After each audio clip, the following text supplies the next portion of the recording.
à te demander comment tu pourrais juste un soir partir autre part, changer un instant le sens du vent et la course des nuages, la couleur des images. Toi tu veux tourner la page, c'est écrit sur ton tatouage, gravé à l'encre bleue comme le ciel dans tes yeux. Angelina, si tu es au bout du monde, n'oublie pas à chaque seconde que la vie n'attend pas. Welcome to my channel. First, like, subscribe, at i-click mo ang notification bell sa ibabaw. Ang pag-uusapan natin ngayon ay ang mga sexy stars noon na hindi ko makakalimutan. Sila talaga ang mga sexy stars na tumatak sa aking isipan. Random order to Hindi ibig sabihin ng birthday si mas hindi ko na siya gusto.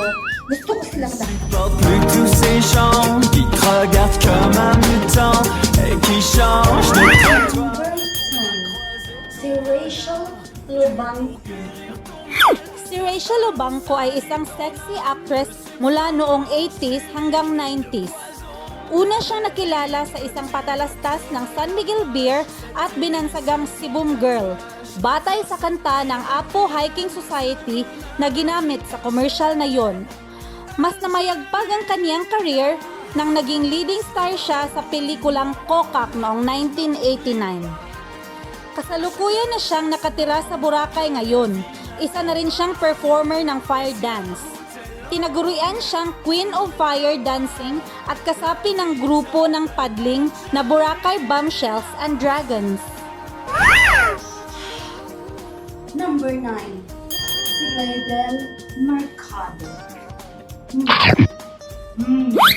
Si Flordelisa Sanchez o mas kilala sa pangalang Glidel Mercado ay ipinanganak noong March 10, 1975 sa Dumaguete, Negros Oriental.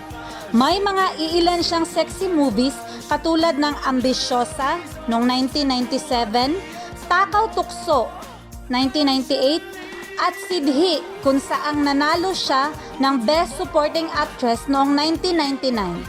At sino ba naman ang batang 80s ang makakalimot sa napaka-sexy niyang White Castle Whiskey commercial noong 1996? Isa na siyang masayang may bahay ngayon ng isa ring sikat na aktor na si Tonton Gutierrez. Ikinasal sila noong March 15, 2004. Number 8, si Anna Capri. Si Infani Avanica o mas kilala sa showbiz bilang si Anna Capri ay ipinanganak noong April 24, 1979. Walang break, walang cambio ang mga roles niya sa sexy films. As in, kita ko talaga lahat, show all talaga. As in, nganga ka lang. Manganga kang makatingin, wala kang magagawa. Hindi rin naman traumatic kasi napakaganda ng hubog ng kanyang natural na katawan at napakakinis ng morena niyang balat. Ilan sa mga movies niya ay Pila Balde noong 1999, Bakat noong 2002, at ito talaga, live show noong year 2000. Gusto mo ba naman sana si Dom?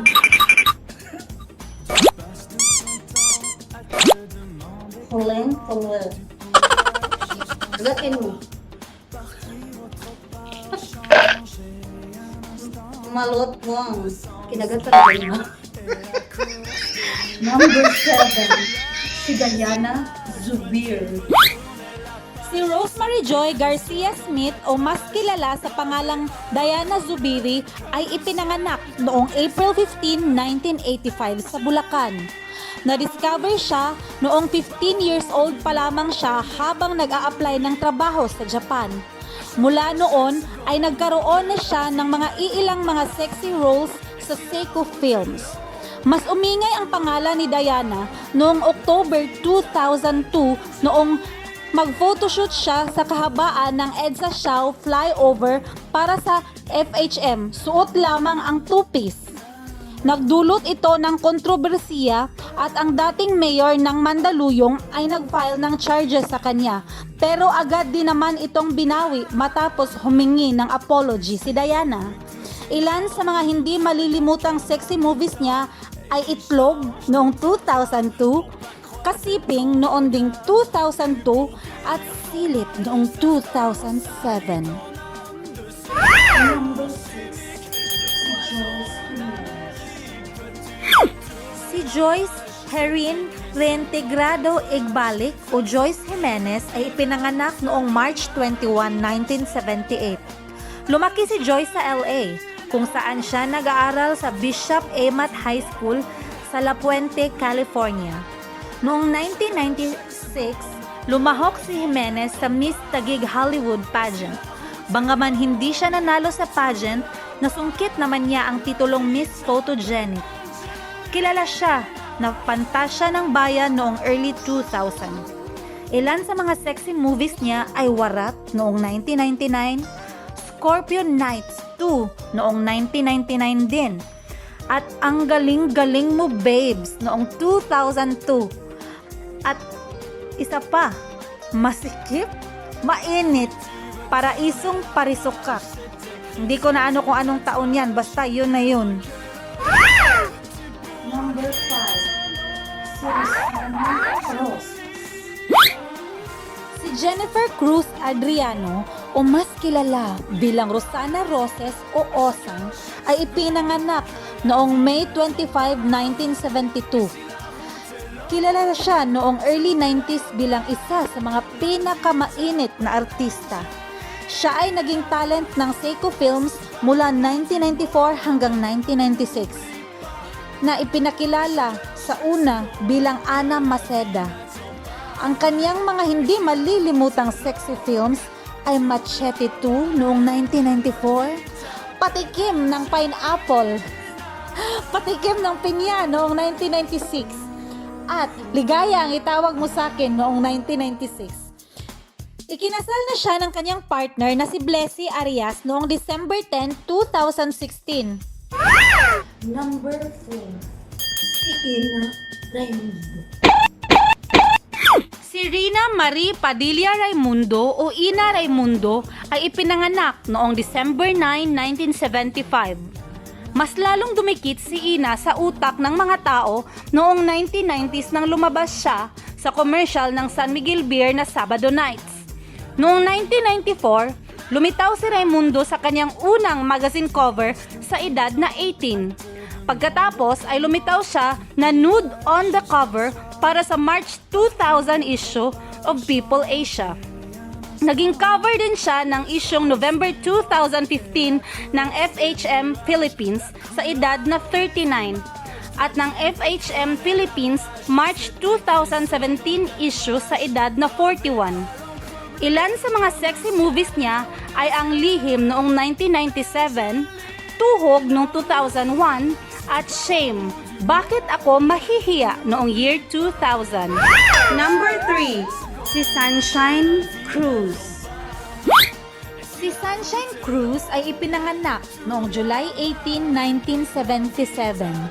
Siya ay bahagi ng sikat na Cruz clan kung saan kilala rin sina Cheryl Cruz, Geneva Cruz at Donna Cruz na kanyang mga pinsan.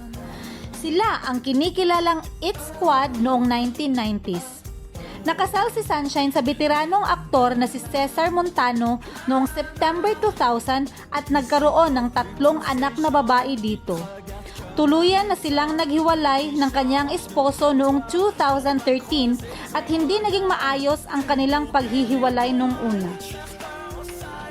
Ilan sa kanyang mga sexy films ay First Time, Like a Virgin noong 1992, Init ng Laman noong 1998, at Ang Kabit ni Mrs. Montero noong 1999. Meron pang isa, eto talaga winner ito, X noong 1999 din.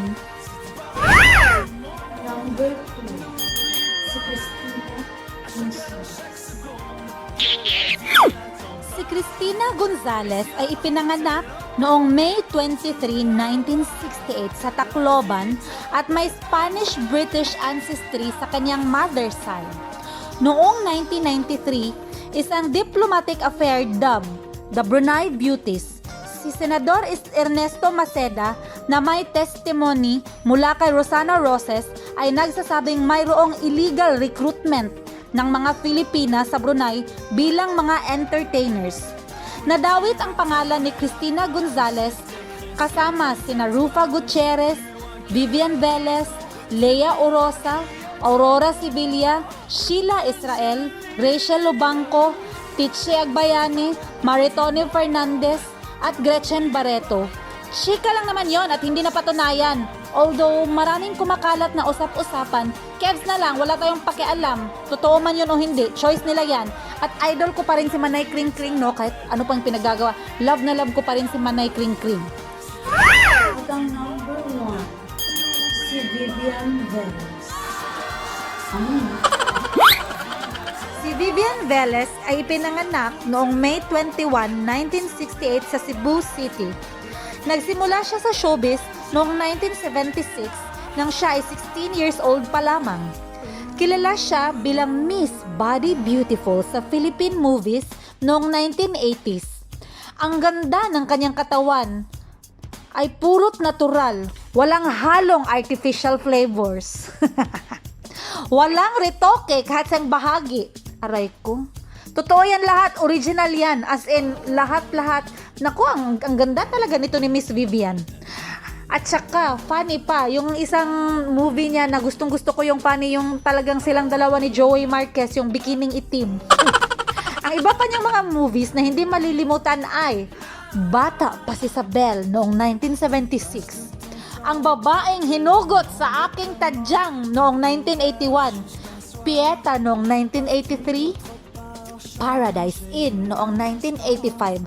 At ang nakakatawa, yun nga, yung sinabi ko kanina, ang Bikining Itim noong 1990 at marami pang iba. At special mention ko na lang rin sa iba ko pang mga paborito na hindi ko kasalo sa aking countdown. Si Miss Carmi Martin, Techi Agbayani, Priscilla Almeda, Ines Veneracion, Maui Taylor, Angela Velez, Aya Medel, at Nanette Medved. Ayan na po mga kaibigan. Sana nag-enjoy kayo sa topic natin ngayon. Ang bisa na akong sustansya rin. Salamat dong na.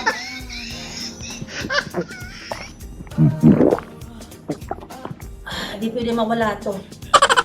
So next time ulit, sana nagustuhan niyo talaga yung pinag-uusapan natin ngayon, no? So please, like, subscribe, at i-click nyo ang notification button. I-share nyo na rin. Thank you. Hanggang sa susunod. Cheers.